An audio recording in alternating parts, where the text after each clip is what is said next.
તો નમસ્કાર મારા વાલા ખેડૂત મિત્રો, સ્વાગત છે ફરી એકવાર મારી યુટ્યુબ ચેનલ હાલારના ધબકારાની અંદર। મિત્રો પહેલાં તો બધાય મારા વાલા ખેડૂત મિત્રોને મારા રામ રામ અને જય સિદ્ધનાથ। ખેડૂત ભાઈઓ, આજે આપણે ખાસ ચર્ચા કરવાના છીએ કે આગળના સમયમાં જીરુની નિકાસની શું છે કન્ડિશન, અને ચીન જેવા જે દેશો છે તેને જીરુની ખરીદી કરવાની શરૂઆત કરી દીધી છે ઇન્ડિયા પાસેથી, અને આગળના સમયમાં ચીન જેવા જે દેશ છે તે કેટલા પ્રમાણમાં જીરું ખરીદશે અને કેટલો સમય સુધી ભારત પાસેથી જીરુની ખરીદી કરશે। તો મિત્રો આના વિશે થોડીક વિગતવાર ચર્ચા કરીશું।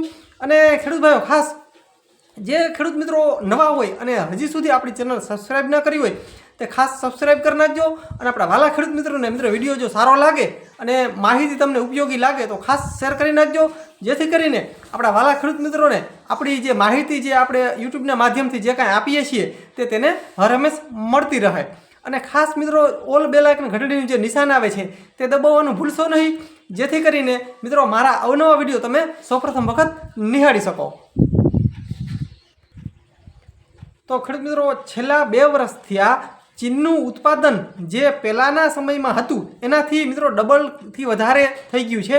એટલે કે ઉત્પાદનમાં ચીને ક્યાંક ને ક્યાંક વધારો કર્યો છે જીરાની અંદર। હવે એનું કારણ એ પણ છે કે ચીનને બીજા દેશોમાંથી જીરું ખરીદવું મોંઘું પણ પડતું હોય। એનું કારણ છે કે આપણે જ્યારે 2022-23ની અંદર જ્યારે જીરું હાઈ લેવલે પૂગી ગયો તો ભાવ, જ્યારે 10,000, 11,000, 12,000, તો ત્યારે પણ જીરુની જે માંગ હતી તે વિદેશની અંદર હતી અને ઇન્ડિયા પાસે પણ જીરુનું ઉત્પાદન ઓછું હતું। એના કારણે ચીને પણ જીરું ખરીદ્યું હતું ત્યારે, અને એના હિસાબે જ જીરાના જે ભાવ હતા તે હાઈ લેવલે પૂગી ગયા હતા। તો ક્યાંક ને ક્યાંક ચીનને પણ જીરું મોંઘું પડી રહ્યું છે, તેના હિસાબે તેને ક્યાંક ને ક્યાંક મોંઘું પડી રહ્યું છે જીરું। એના હિસાબે જીરુની અંદર એક્સપોર્ટ કરવામાં ક્યાંક ને ક્યાંક મોંઘું પડતું હોય। હવે મિત્રો તમને ખાસ જણાવી દઉં કે જીરું ચીન જેવા દેશનું પહેલાં વાર્ષિક, એટલે કે આખા વર્ષનું વાર્ષિક જીરું 25 થી 30 ટન થતું હતું પહેલાંના સમયમાં। એટલે કે આજથી 2 થી 3 વર્ષ પહેલાં જીરુંનું ઉત્પાદન ચીન 25 થી 30 ટન થતું હતું। તેની અંદર મિત્રો ડબલથી પણ વધારો થઈ ગયો છે જીરુંની અંદર। તેનું ઉત્પાદન, ચીનનું ઉત્પાદન હાલની અંદર 60 થી 70 ટન થઈ ગયું છે। વિચાર કરો, પહેલાં ક્યાં 25 થી 30 ટન હતું, તેની જગ્યાએ 60 થી 70 ટન જીરુંનો ઉત્પાદનમાં વધારો કર્યો છે ચીને। એટલે ક્યાંક ને ક્યાંક હવે ચીન આપણા ભારત પાસેથી પણ જીરું કદાચ એની જરૂરિયાત પૂરતું જ ખરીદશે, એટલે કે ઓછું ખરીદશે। એટલે આપણા જે હાઈ લેવલના જે ભાવ હતા તે આપણે ખરેખર હવે એ ભાવ અત્યારે કોઈ એવી શક્યતા નથી રહી। એનું કારણ છે કે ચીન જેવો જે દેશ છે તે વધુમાં વધુ જો જીરું ખરીદતો હોય ભારત પાસેથી, તો એક ચીન એવો દેશ છે કે વધારેમાં વધારે જીરું ચીન ખરીદે છે। એટલે ક્યાંક ને ક્યાંક ચીન પાસે પણ હવે ઉત્પાદન વધી ગયું છે જીરાનું। એટલે આપણે જે 10,000 લેવલના જે ભાવ આપણે વિચારીને બેઠા હોય તો તે પણ હવે શક્ય હાલની અંદર લાગી રહ્યા નથી, કેમ કે આ ડેટા કહી રહ્યા છે। હું નથી કહી રહ્યો, કેમ કે આ ડેટા કહી રહ્યા છે કે જીરુંનું ઉત્પાદનમાં ચીન પણ હવે આગળ વધી ગયું। ખેડૂત ભાઈ, ઉત્પાદન ચીનનું વધી ગયું એમ છતાંય ભારતે આ વર્ષમાં એટલે કે 2024માં ચીને ભારતે મિત્રો 40 લાખ બોરી જીરુંનું મિત્રો નિકાસ કરી દીધી છે। એટલે મિત્રો આટલું જીરું તો આપણી સરકારે નિકાસ કરી દીધી છે, આટલી તો થઈ ગઈ છે ઇન્ડિયાની અંદરથી 40 લાખ બોરી। હવે મિત્રો એ પણ તમને કહી દઉં કે આ બોરીની અંદર ઘણા ખેડૂતોનો પ્રશ્ન હોય કે એક બોરીમાં કેટલું હોય તેની બોરીમાં, બરાબર? તો મિત્રો 55 કિલોની એની બોરી હોય છે। આ જે એક બોરી હોય છે તે 55 કિલોની હોય છે। હવે મિત્રો ખાસ એક ડેટા કંઈક એમ મળી રહ્યા છે, અનુભવી લોકો એમ કહી રહ્યા છે કે એક્સપર્ટ જે હોય છે તે એમ કહી રહ્યા છે કે ચીનની અંદર હવે આ વર્ષે જીરુંનો જથ્થો ઘટી ગયો છે, એટલે કે ઓછો થઈ ગયો છે। મિત્રો ઓછો જથ્થો થઈ ગયાને હિસાબે ચીને ભારત પાસેથી મિત્રો આ વર્ષે જ, એટલે કે 2024માં ડિસેમ્બર મહિનાથી મિત્રો જીરુંની ખરીદવાનું શરૂઆત કરી દીધી છે ભારત પાસેથી। એટલે મિત્રો હવે આગળના સમયમાં પણ હજી જીરું ચીન ખરીદશે। હવે મિત્રો ચીન ભારત પાસેથી જુલાઈથી ઓગસ્ટ મહિના સુધી જીરુંની ખરીદી કરશે। જુલાઈ ઓગસ્ટ મહિના સુધી ચીન છે તે જીરાની ખરીદી કરશે.